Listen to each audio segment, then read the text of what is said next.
Emily Brooks stood outside the massive palace doors, her stomach twisting into knots.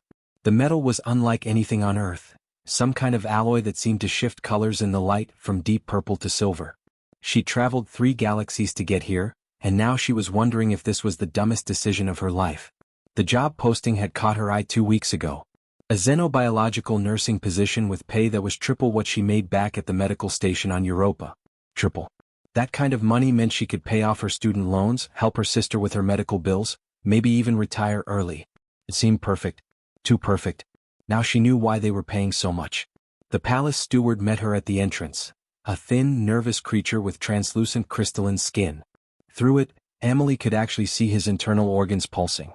His hands shook as he pulled up her file on a floating data screen. "You're number 13, he said, his voice cracking slightly. "The 13th applicant we've called in." Emily's heart sank. What happened to the other 12? The steward's crystalline face somehow managed to look even more worried. "The last one left in a medical transport. Severe burns on 40% of her body. The one before that ran out of the palace screaming something about nightmares and demons. We had to sedate her." He paused, checking his data screen. "Before that, we hired a combat android, military grade, designed to withstand plasma fire. The hatchlings melted its central processor within 6 hours." "Oh," Emily said weakly. "That's concerning." "That's one word for it," the steward muttered. He led her through corridors that seemed to stretch forever. The palace was massive, built for creatures much larger than humans. Emily felt like a child walking through a cathedral. The walls were covered in something that looked like black marble but hummed with energy. Portraits of fierce-looking dragons lined the halls, their painted eyes seeming to follow her. The throne room made the hallways look small. The ceiling soared at least 50 feet high, supported by pillars carved to look like dragons in flight. And at the far end, sitting on a throne made of polished black stone, was Emperor Thane. Emily had seen pictures, of course. Everyone in the galaxy knew what the Draconian Emperor looked like. But pictures didn't capture the sheer presence of him. He was enormous, nearly 12 feet tall even while sitting. His scales were dark as space itself, and they seemed to absorb the light around him. Wings, folded carefully against his back, occasionally twitched with irritation. Smoke drifted lazily from his nostrils. His eyes glowed with an inner fire, and right now that fire looked frustrated and tired. "Another human," he said, and his voice was like rocks grinding together. "Ancient. Powerful. They send me another human." Emily forced herself to stand straight, to not show fear. She dealt with difficult patients before. Granted, none of them could breathe fire, but the principle was the same. Stay calm. Stay professional. "Your Majesty," she said, bowing her head respectfully. "Do you understand what you're dealing with?" Thane continued, leaning forward slightly. "My hatchlings are not Earth creatures. They're not puppies or kittens or whatever soft things your species keeps as pets. They breathe fire hot enough to melt steel. They emit sonic frequencies that can shatter reinforced glass. They have claws that can tear through armor plating." He gestured at a data screen that appeared in the air, showing medical reports. The VRWNN mind speaker lasted 2 days before she had a complete psychological breakdown. The Calathi brood mother, who successfully raised 17 clutches of her own species, quit after 1 day. She said my children were beyond help. A military android designed for combat situations had its core systems fried in 6 hours. The Emperor's claws scraped against the armrests of his throne, leaving deep gouges in the stone. "So tell me, human, what makes you think you can do what they could not?" Emily had read the reports on her journey here. All of them. And she'd noticed something that everyone else seemed to have missed. "With respect, Your Majesty, I think everyone's been approaching this wrong." Thane's eyes narrowed dangerously. "Wrong? They're treating your children like problems that need to be solved," Emily said carefully. "Like weapons that need to be contained or controlled. But they're 3 months old. They're babies." "Babies that have hospitalized 11 trained caregivers," Thane growled. "Scared babies," Emily corrected gently. She took a breath, knowing she was probably about to end her career before it started. "Your Majesty, I read that the Empress has been gone for 7 weeks on a diplomatic mission. Your children haven't seen their mother in almost 2 months. And according to the security logs, you visit them for an average of 12 minutes per day." The Emperor's scales darkened. Emily pressed on. "They're scared. They're confused. They don't understand where their mother went. Every caretaker who comes in treats them like dangerous animals instead of frightened children. They're acting out because they don't know what else to do." The throne room was silent. Emily could hear her own heartbeat pounding in her ears. She'd either just convinced an emperor or signed her own death warrant. Finally Thane spoke. Humans are fragile.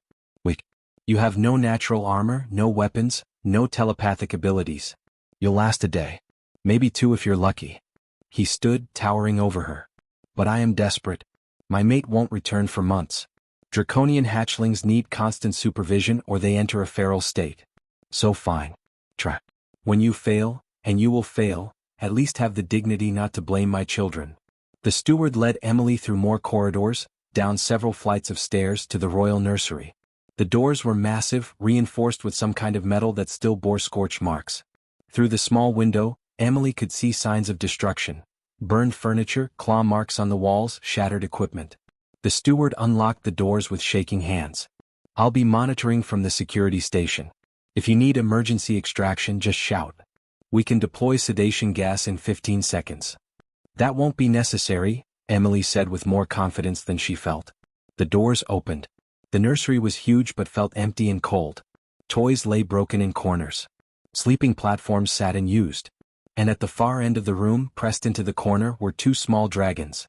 They were about the size of large dogs, though their long tails made them seem bigger. One was slightly larger than the other, the male, Emily guessed. Their scales flickered constantly, shifting between angry red and fearful purple. When they saw Emily enter, they hissed in unison. Small flames sparked at the corners of their mouths. Their eyes glowed with warning. Every instinct told Emily to back away, to call for that sedation gas, to get out while she still could. Instead, she walked calmly to the center of the room and sat down on the floor, 20 feet away from them. Close enough to see them clearly but far enough that they wouldn't feel threatened. Hello, she said softly. My name's Emily. I know you're scared. I know you don't trust me. That's okay. I'm not going to hurt you. The larger dragon's scales flared bright crimson, a warning. The smaller one responded with amber pulses. Emily recognized it from her research. They were communicating with each other, telling each other she was a threat. Emily pulled out her datapad slowly, making no sudden movements. She pulled up one of her favorite books, a collection of stories about Earth. Stories about mountains and oceans, forests and deserts, all the places she'd grown up reading about. She began to read aloud. Her voice was calm, steady, gentle. She wasn't trying to command them or control them. She was just being there, being present, being safe. The hatchlings watched her with glowing, suspicious eyes. Emily kept reading. 3 days crawled by like weeks. Emily followed the same routine every morning. She'd enter the nursery, sit down in the same spot on the floor, and just exist in the space with the two dragon hatchlings. She never tried to grab them or corner them. She never raised her voice. She just talked to them like they were regular children, reading stories from her datapad about Earth, tales of forests and rivers, cities and farms, all the ordinary things from her home world that seemed so far away now. The palace staff whispered about her in the corridors. She could hear them when she walked by. The humans lost her mind, one guard muttered. 3 days and she hasn't done anything, another replied. Just sits there talking to herself. Give it time, a third said darkly. They all break eventually. She'll be on a medical transport by week's end. Emily ignored them. She'd worked in pediatric care long enough to know that sometimes the best thing you could do was nothing at all. Just be present. Be safe. Be predictable. Emperor Thane watched the security feeds from his private office, confusion growing with each passing day. He'd seen the footage of previous caretakers. All of them had entered the nursery with plans, with protocols, with confidence. The VRWN mind speaker had immediately tried to force a telepathic connection with the hatchlings, attempting to calm them with psychic pressure. The Calathi brood mother had used dominance displays, trying to establish herself as the alpha. The military android had simply activated containment fields, treating the nursery like a combat zone. All of them had failed within days, sometimes within hours. But this human? She just sat there, reading, talking, occasionally eating her meals on the floor while telling the hatchlings about her day. It made no sense. She's doing nothing, Thane growled to his head of security. Yes, your majesty, the security chief agreed. But the hatchlings haven't attacked her once. That's further than anyone else has gotten. Thane had no response to that. But Emily wasn't doing nothing. She was watching everything, cataloging every detail. She'd started keeping notes on her datapad after the hatchlings went to sleep each night. The male hatchling, whom she'd privately named Blaze, was the protector. Every time Emily moved, even slightly, Blaze would position himself between her and his sister. His body language screamed caution and responsibility. He was scared, but he was more scared for his sibling than for himself. The female Ember was more curious but also more traumatized. She'd peek around her brother, watching Emily with those glowing eyes, but the moment Emily looked directly at her, Ember would hide again. The little dragon would only approach the water dish when Emily turned away, as if showing any need or vulnerability was dangerous. It broke Emily's heart. She also noticed their scales.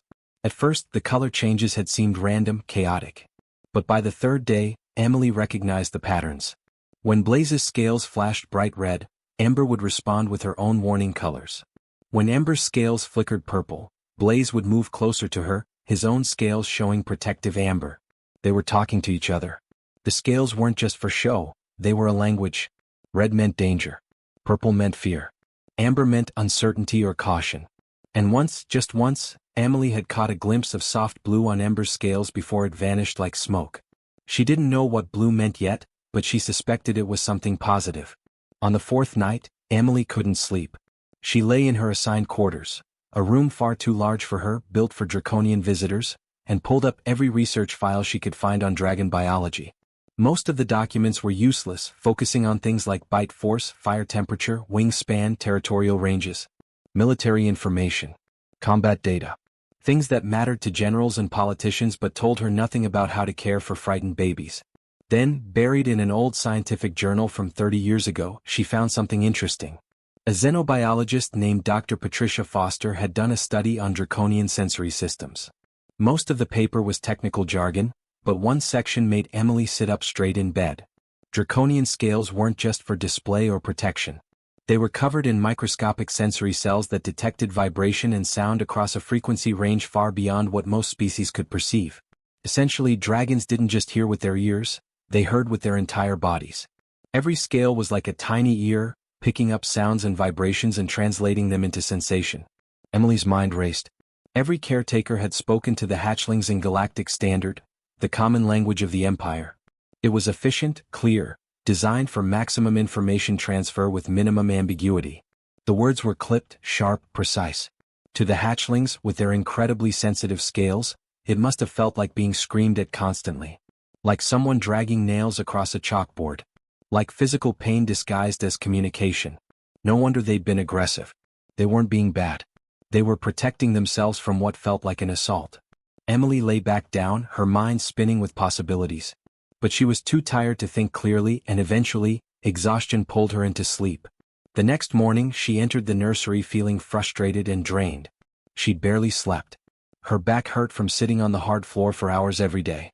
She was starting to doubt herself, wondering if the palace staff was right, if she was wasting everyone's time. Without thinking, without planning it, Emily began to hum. It was an old lullaby her mother used to sing when Emily was small, back on Earth before she'd left for the stars. Hush little baby. Simple, gentle, melodic. The effect was instant and startling. Both hatchlings froze mid-movement. Blaze's scales, which had been showing their usual cautious red, shifted to orange. Ember's head tilted to one side and a soft, curious blue appeared along her spine like dawn breaking. Emily's breath caught, but she kept humming. The melody filled the nursery, soft and warm.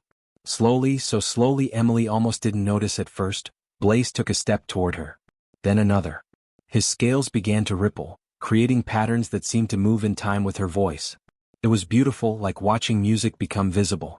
Emily's heart pounded so hard she thought it might burst, but she forced herself to keep the melody steady. This was it. This was the key. By the time the lullaby ended, both hatchlings sat just 5 feet away from her. Their scales glowed soft blue and green, colors Emily had never seen from them before. Ember made a sound, a gentle chirp that wasn't aggressive or fearful. It was curious, hopeful.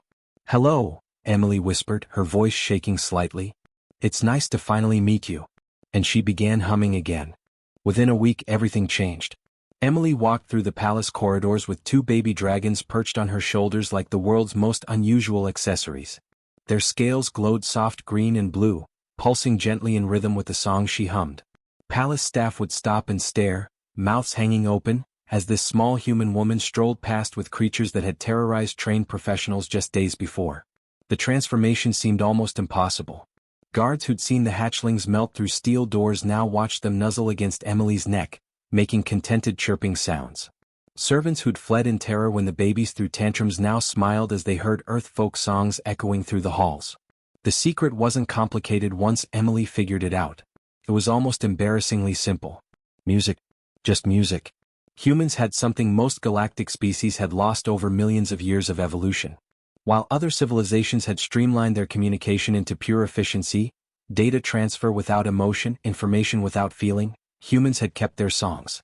They'd kept rhythm and melody and the ability to pour emotion into sound. To the dragon hatchlings, with their scales acting like thousands of tiny ears across their bodies, Emily's music wasn't just sound. It was a physical sensation. It was comfort made real. When she sang, they could feel it in every scale, and it reminded them of something primal. The deep, rumbling harmonics their mother would make, the vibrations that had surrounded them since before they hatched. Emily built an entire system around it. She created what she called her song library, different melodies for different needs. When Blaze and Ember were feeling playful and started chasing each other around the nursery, she'd sing upbeat folk songs from Earth, Oh, Susanna, or Home on the Range. The hatchlings would bounce and play, their scales flashing with happy yellows and greens. When they got tired and cranky fighting over toys or snapping at each other, Emily would shift to lullabies. Brahms' lullaby worked wonders.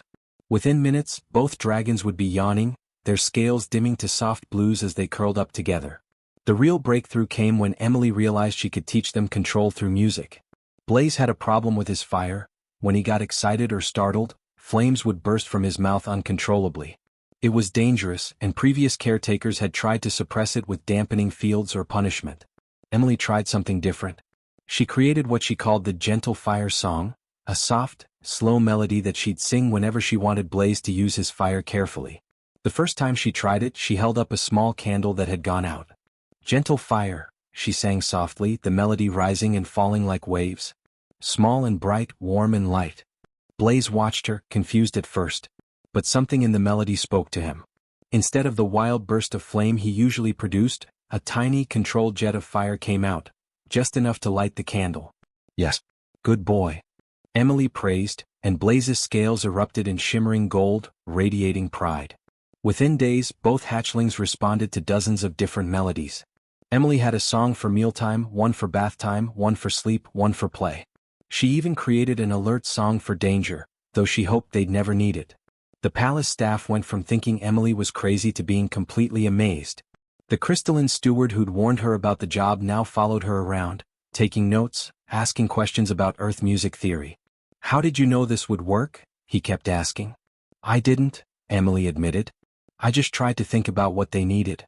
And what they needed was to feel safe. Emperor Thane watched everything from his throne room. The security feeds played constantly on floating screens around him. His military advisors stood nearby, and their reactions ranged from impressed to disturbed. General Hayes, the High General of the Imperial Forces, shook his head slowly. I don't believe it.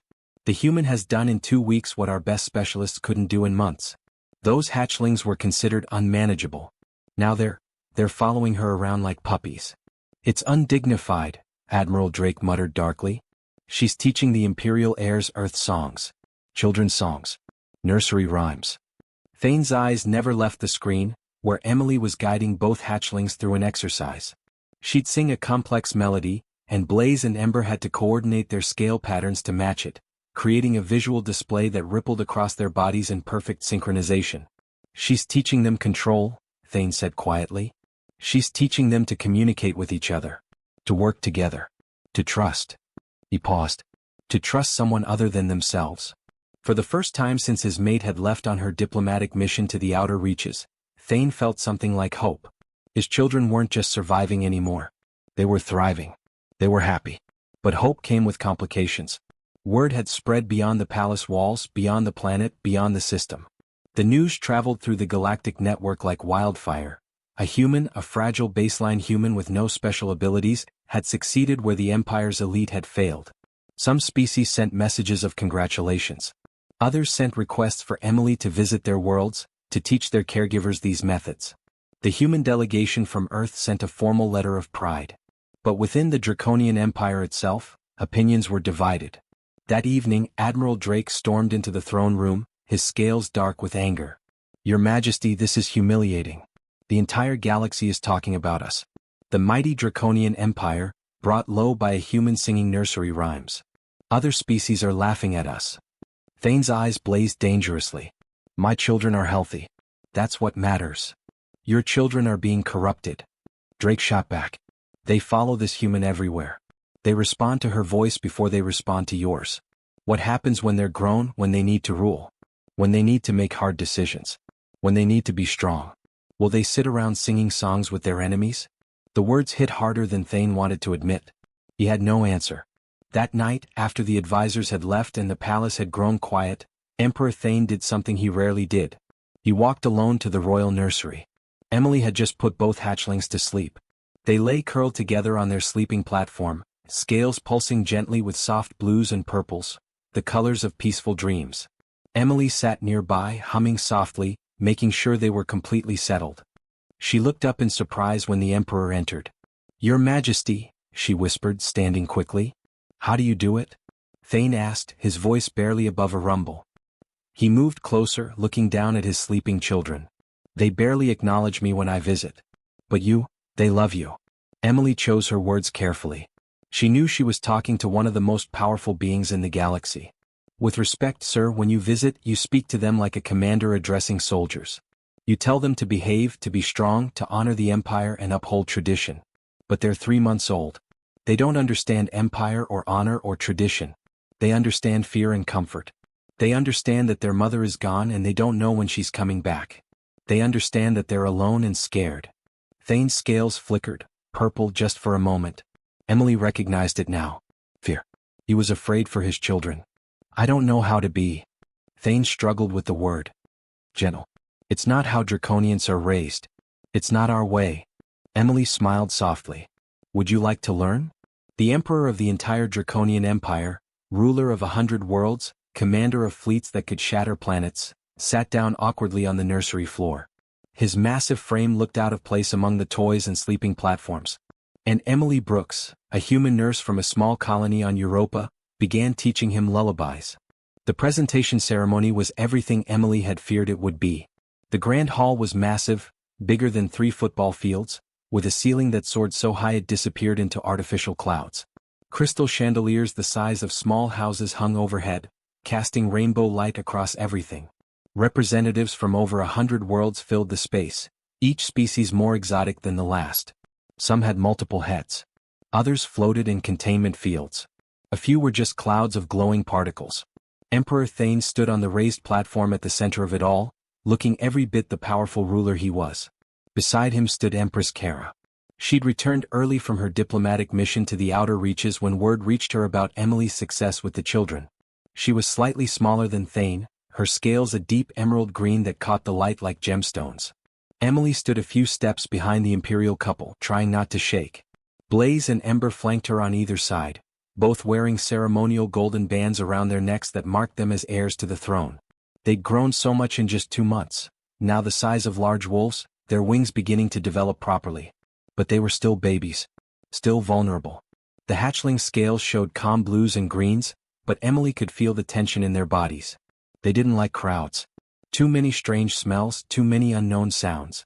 She hummed softly, barely audible, a gentle melody that kept them grounded and relaxed. Emperor Thane's voice boomed across the hall. "Honored guests, representatives of the galactic community, I present to you my heirs. Prince Blazewing and Princess Emberheart, children of House Stormfire, future rulers of the Draconian Empire." Polite applause rippled through the crowd. Cameras floated everywhere, recording every moment for broadcast across the galaxy. Everything seemed perfect. Ceremonial. Safe. Emily's hands were sweating. Her eyes scanned the crowd constantly, looking for anything out of place. There, 3 guards near the left entrance. They were positioned wrong, standing at angles that gave them clear sight lines to the platform but poor defensive positions. Their hands kept drifting toward their belts where weapons would be concealed. Her heart hammered in her chest, but she kept her breathing steady. She kept humming that calming melody, letting Blaze and Ember feel her presence, her protection. Thane continued his speech, talking about the future of the Empire, about tradition and progress working together. The words were beautiful, carefully written by speechwriters. But Emily wasn't listening. She was watching those three guards. They shifted position. Hands moved. Now, Emily whispered, and her melody changed. The shift was instant. The gentle lullaby became the danger song, sharp, urgent, commanding. Blaze and Ember's scales exploded with light. They'd practiced this every night for 3 weeks, and their bodies remembered. Their scales flashed in rapid, synchronized pulses. Blaze starting, Ember following 3 beats later, then alternating back and forth. The air around them began to shimmer. A barrier of light and plasma erupted around the Imperial family just as the assassins fired. 3 plasma bolts, superheated projectiles that could punch through armor plating, struck the barrier and dissipated harmlessly. The energy scattered like water hitting glass, spreading out and vanishing. The grand hall erupted in chaos. Diplomats screamed. Some tried to run. Others activated personal shields. Security forces rushed forward, but they were too far away, too slow. But Emily didn't stop singing. She couldn't. The moment she stopped, the barrier would fall. She stepped forward, putting herself between the assassins and the hatchlings, and changed her melody again. This was the brave song, the one she sang when she wanted Blaze and Ember to be courageous, to stand firm, to protect others. The barrier expanded outward, growing larger. It now covered not just the Imperial family but the panicking diplomats in the front rows who hadn't been able to escape. At least 50 beings found themselves suddenly protected by a shimmering wall of dragon fire controlled by 2 3-month-old hatchlings and 1 human nurse. Emperor Thane roared with fury. His scales blazed war-red, smoke pouring from his nostrils. He drew breath to unleash a devastating fire blast that would incinerate the assassins and probably half the hall. But Emily changed her song one more time. This melody was different, deeper, more complex. It was one of the lullabies she'd taught Thane during those late nights in the nursery, all through the night. But she'd modified it, added lower harmonies, created spaces for a bass voice to join. She was inviting him, asking him, pleading with him. For a heartbeat, Thane hesitated. His rational mind wanted to destroy the threat. His warrior instinct screamed for blood. But Emily's melody pulled at something deeper. Something he'd discovered in those quiet evenings with his children. The Emperor's deep voice joined hers. The effect was immediate and stunning. His bass rumble combined with her melody created a harmonic resonance that made the entire hall vibrate. The sound waves mixed with the barrier created by the hatchlings, and the shimmering wall transformed. It shifted from defensive red to protective gold, pulsing with power that was controlled, measured, more intimidating than raw violence could ever be. Blaze and Ember responded to their father's voice with joy. Their scales brightened, and the barrier expanded even further, now covering 3/4 of the hall. The assassins froze. Their weapons lowered. They'd expected the Emperor to attack, to unleash fire and fury. They'd planned for violence. They hadn't planned for this. The sheer display of controlled power, of cooperation between species, of a father and his children working together with a human, was more terrifying than any attack. Empress Kara stepped forward, her movements graceful and deliberate. Her scales showed patterns of judgment and authority, colors that every Draconian understood instinctively. Admiral Drake, she said, her voice carrying across the silent hall. Your people are sloppy. Did you really think we wouldn't notice? Drake stood among the crowd of diplomats, his expression crumbling.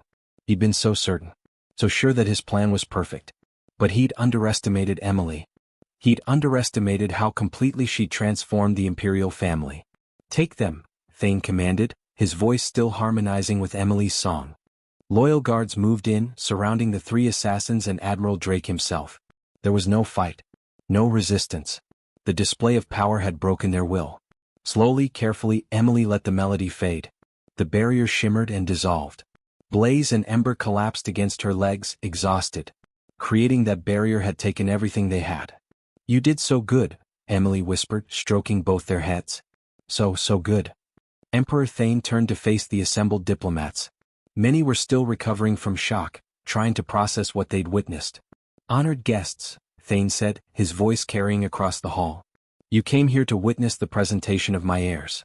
Instead, you've witnessed something far more important. You've seen what they're capable of.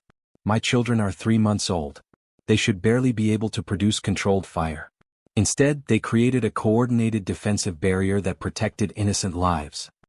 He looked down at Blaze and Ember, both now leaning heavily against Emily, their scales showing tired but proud greens. They learned this from a human. Emily Brooks has done more than care for my children. She's taught them and taught me that strength comes in many forms. That true leadership means protecting, not dominating. That cooperation and trust achieve what force alone cannot. Empress Kara stepped forward and approached Emily. The hall went completely silent. Every eye, every camera, every sensor focused on this moment. In a gesture that made several diplomats gasp aloud, Kara touched her forehead to Emily's. It was the highest sign of respect in draconian culture, reserved for family, for honored warriors, for those who had earned eternal gratitude. "You gave me back my children," Kara said softly, her voice thick with emotion. "When I left, they were terrified, feral, unreachable. You didn't just care for them. You healed them. You taught them to trust again. And you've given our entire empire a better future." Emily felt tears running down her face. "I just did what they needed, Your Majesty. I just loved them." And in that moment, in front of 100 worlds, a human and a dragon empress embraced while 2 baby dragons chirped happily, and the future of the galaxy shifted forever.